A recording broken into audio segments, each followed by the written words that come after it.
કેમ છો દોસ્તો? મજામાં ને? આજે હું તમારા માટે લઈને આવી છું એક પરંપરાગત વાનગી કંઈક નવી રીતે. તો જી હા, તમે એન્ડ સુધી વિડીયો જોઈને મને કહેજો ખરા કે આ તમને કેવું લાગ્યું. તો સૌથી પહેલાં આપણે એના માટે જોઈશે આથો આવેલું ઢોકળા અથવા હાંડવાનું જે ખીરું હોય છે ને. નોર્મલી તમે બહારથી ખીરું લાવતા હોય તો એ પણ લઈ શકો છો. અહીંયા મેં દાળ ચોખા મિક્સ કરી પલાળી પીસી અને એને આથો આવવા દીધું છે. હવે એની અંદર આપણે અહીંયા 1 કિલો જેટલું ખીરું છે, એની અંદર અડધો કપ થોડું ખાટું એવું દહીં ઉમેરીશું અને થોડા સૂકા મસાલા જેમ બેઝિક આપણા મસાલા હોય છે એ ઉમેરીશું. તો એમાં છે સૌથી પહેલાં અડધી ચમચી જેટલી હળદર, પછી 2 ચમચી જેટલું એમાં હું લાલ મરચું પાવડર લઉં છું. જો તમને તીખાશ ઓછી પસંદ હોય તો તમે ઓછું પણ લઈ શકો. સાથે 1.5 ચમચી જેટલું આપણે મીઠું લઈશું. મીઠું પણ તમે તમારા સ્વાદ પ્રમાણે વધારે ઓછું કરી શકો છો.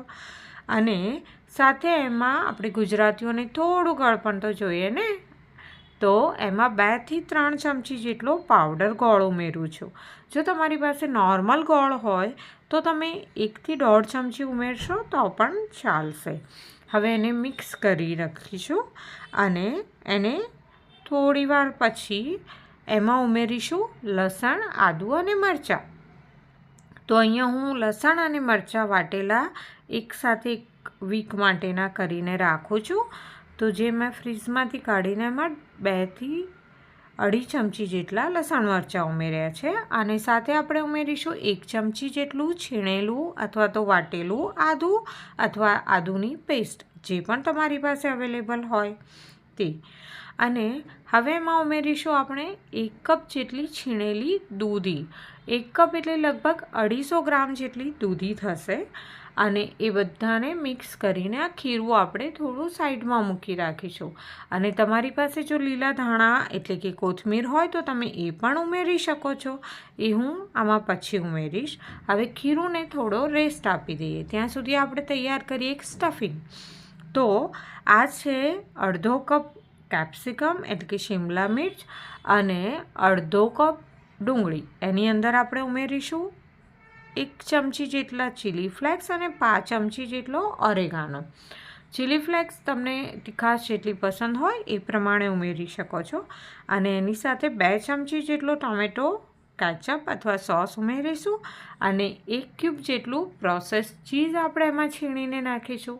તમારી પાસે મોઝરેલા ચીઝ હોય તો તમે એ પણ લઈ શકો છો. અહીંયા હું અત્યારે પ્રોસેસ ચીઝ વાપરું છું.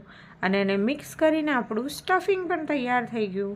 હવે જે આપણું ખીરું છે જેમાં મેં કોથમીર ઉમેરી દીધી છે, એમાં આપણે એક વઘાર કરવાનો છે.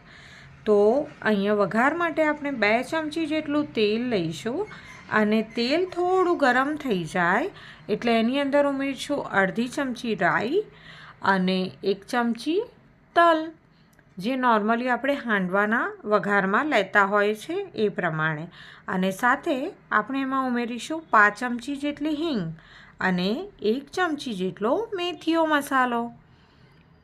તો એ પણ ઘણા લોકો વાપરતા હોય છે અને એનો ટેસ્ટ બહુ સરસ લાગે છે, તમે વાપરી જોજો.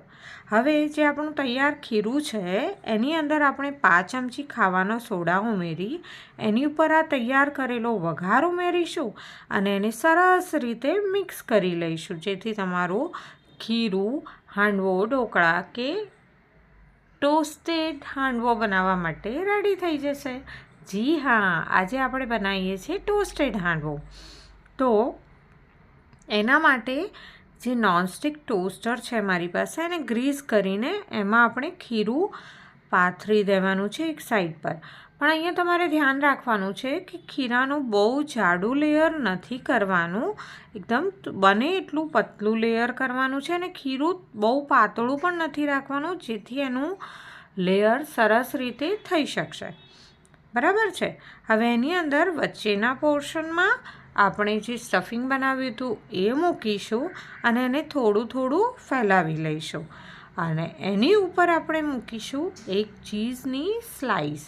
તો તમને આ ચીઝી ટોસ્ટેડ હાંડવો કેવો લાગે એ મને કમેન્ટ કરીને કહેજો જરૂરથી. હા, હવે જે ચીઝ સ્લાઈસ મૂકી છે એને આપણે સરસ રીતે કવર કરી લઈશું અને પછી ટોસ્ટરને બંધ કરીને આપણે એને ગેસ ઉપર બંને સાઈડ થોડું ટોસ્ટ કરી લઈશું ઉલટપુલટ કરીને. તો આ રેસીપી તમને કેવી લાગી એ મને કમેન્ટ કરીને જણાવજો અને જો આ વિડીયો ગમ્યો હોય તો એને લાઈક પણ કરજો અને તમારા ખાવાના શોખીન દોસ્તો સાથે શેર પણ કરજો. અને જો તમે મારી ચેનલ પર પહેલીવાર આવ્યા હોવ ને તો એને સબસ્ક્રાઈબ પણ કરી દેજો જેથી તમને આવનારા વિડીયોની જાણકારી તો મળશે જ અને સાથે સાથે મારી ચેનલનો પણ ગ્રોથ થશે તો છે ને બંનેનો ફાયદો. હવે આપણી ટોસ્ટેડ હાંડવો ટોસ્ટ થઈને રેડી થઈ ગયો છે તો એને અનમોલ્ડ કરીને એને કટ કરી અને ગરમા ગરમ સર્વ કરીશું. તો કેવી લાગી આ રેસીપી? છે ને એકદમ યુનિક. તો આને જરૂરથી લાઈક કરજો. થેન્ક યુ ફોર વોચિંગ અને તમારો પ્રેમ વરસાવતા રહેજો.